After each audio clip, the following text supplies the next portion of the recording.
30-27, 30-27, 30-26, the scorecards for Dan Hooker. Dan, I know you both had a level of adversity coming in here to even make this walk. Given the fact that you had to campaign on Twitter to get a visa, cut weight, flying over the Pacific, what is the level of gratification to not just win, but make a statement here at UFC 266? Massive, you know. It was so much to get here, like so many challenges throughout, so many people trying to prevent me from training. It was crazy, bro. Like creating a thing at the gym, living at the gym to satisfy like the rules, then having the cops break that up. Bro, I had more than a dozen interactions with the police. This camp coming around to they're coming around to my house, coming around to my gym. Someone like broke the lock on the front door of my gym, like bashing it in like crazy. Cops calling me up saying, "We'll catch you one more time. We're gonna lock you up, and we're gonna arrest you for training for a fight, for trying to provide for my family, for trying to, bro, they've had my gym locked down back in New Zealand. All my members, they need it, man, to keep themselves sane and everything. Had my gym closed for months. I still got to pay rent for the gym. I needed to fight to save my gym, to save all my employees' jobs, save my fighters' futures, save their future careers.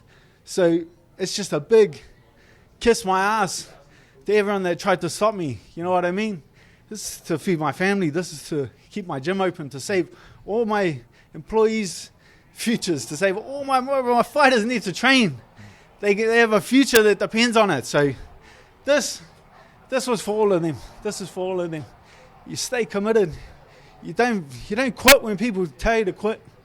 You keep persevering and you can make something out of yourself. I mean, that is quite a leap from the hindrances you faced to even train to the performance you put on.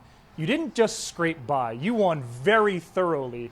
How do you explain that ability to perform at that level despite all those obstacles? Just experience, man. I've been through absolutely everything. There's the last two fights, like everyone says what they want to say about them, but I learned more in those last two fights than I've learned in my whole career. So it's just the experience. I wouldn't be the fighter I am today without those fights. And hand on my heart, I wouldn't take either of those losses back. Nothing motivates you like the agony of defeat. Nothing picks you back up. So I credit this performance. I credit this win. I credit what's going to happen next. You watch what's going to happen next. I credit it to my defeats. And you had quite a grappler commending your grappling. DC giving you props for your wrestling in there. What does it mean to you to put that kind of work in the gym and then demonstrate it here on the biggest stage in the sport? But I didn't. I haven't grappled. I haven't grabbed the hold of someone for a month, if I'm being honest. You know what I mean? I've been training in my house, in my garage, and going to the track with my daughter and my wife, running around the track to stay fit. So I don't know, man. Maybe the secret to my grappling is not grappling. I imagine some family time awaits you once you get back home to Auckland. Beyond that, is there a name or an opponent for you that stands out that would make sense to turn this win into a winning streak? I don't know what's happening back in New Zealand. We're still locked down. I see us locked down for another couple of months. So just everyone back home in New Zealand, hang tough, and we'll get through it. But it's crazy, bro. It's crazy. Like, you're coming over here, everyone's living life, everyone's back to normal. Look around the world, like people are moving on, they're living with it. We kind of just looks like we're still at the start back in New Zealand. So it's difficult. It's difficult when I go back there and I can't even train. That's why I brought it up that maybe we need to make a move over here. And that's not to knock New Zealand in the way that I'm moving away from New Zealand. I'm moving away so I can keep this damn ball rolling, because I feel like the big people in the big shots in the media back home feel like Sport New Zealand, they've not liked us the whole time. Feel like they've had it out for me and Israel. But they've had to play nice this whole time. They'd have to bite their tongue and give us airtime and give us time on the 6 o'clock news and allow us to do things.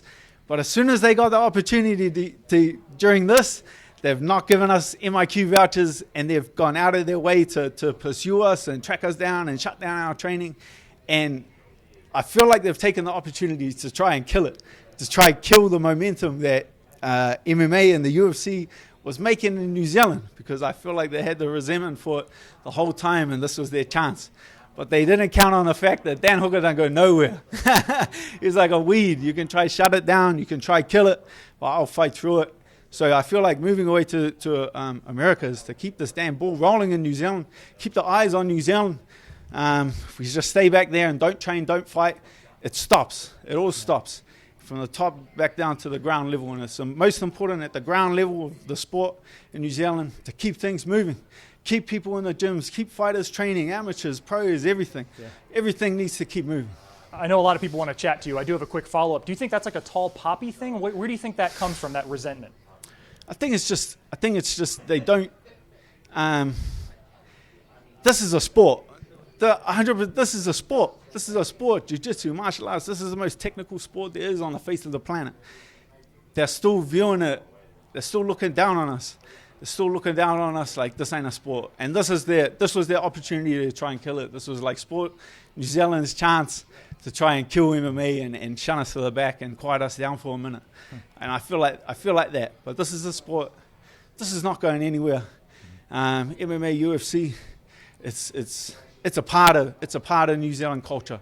That's why I'm so proud to chuck that flag on my back, carry it out there and put New Zealand on the map. Well, you could not have represented New Zealand any better in the last couple of weeks. Dan, thanks so much. Enjoy the time with your family. Safe travels home, and we'll chat to you again soon. Cheers, appreciate it. Thank you for watching ESPN on YouTube. For live streaming sports and premium content, subscribe to ESPN+.